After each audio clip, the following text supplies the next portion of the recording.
अस्सलामुअलैकुम दोस्तों, आज की वीडियो में हम कुवैत की 3 बड़ी और अहम खबरें जो हैं वो आप तमाम दोस्तों के साथ शेयर करने वाले हैं। तो अगर आप कुवैत में रहते हैं और कुवैत के हालात से बाखबर रहना चाहते हैं तो इस वीडियो को आप शुरू से लेकर आखिर तक जरूर देखें। दोस्तों वीडियो पसंद आए तो लाइक और शेयर जरूर करें। चलिए दोस्तों बढ़ते हैं अपडेट की तरफ।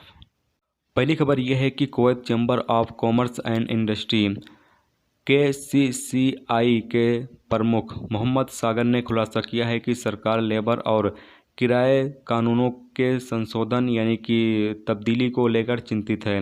Kuwait chamber of commerce and industry KCCI के प्रमुख मोहम्मद सागर ने एक बयान में कहा कि उन्होंने कुवैती कंपनियों के उम्मीदवार के साथ इस मुद्दे पर चर्चा की है। KCCI के बोर्ड के सदस्य भी इस चर्चा में शामिल थे, इस बैठक में मौजूद थे।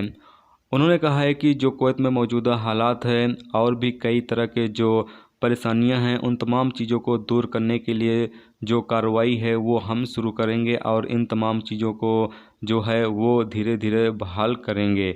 यानी कि जो कुवैत में निजी कंपनियों या फिर वर्करों को जो परेशानियां आ रही हैं उन तमाम को जो है वो धीरे धीरे जो है वो ख़त्म किया जाएगा। और अगली खबर यह है कि कुवैत में जो सामान वगैरह लोग ख़रीदने जाते हैं, चाहे वो कुवैती शहरी हों या फिर गैर मुल्की हों, यानी कि कोऑपरेटिव सोसाइटी या मॉल वगैरह या शॉपिंग सेंटर में जो भीड़ भाड़ है वो काफ़ी ज़्यादा देखने में आ रही है। उन्होंने बताया है कि अभी जो कुवैती शहरी जो बाहर मुल्कों में फंसे हुए हैं यानी विदेशों में फंसे हुए हैं, जब तमाम कुवैती शहरियों को कुवैत वापस लेकर आया जाएगा उसके बाद 14 दिन तक कुवैत को पूरी तरीके से लॉकडाउन कर दिया जाएगा। यानी पूरे कुवैत में जो है वो 24 घंटे जो हैं वो कर्फ्यू लागू किया जाएगा और इसके जो इंतजामात हैं वो कर लिए गए हैं।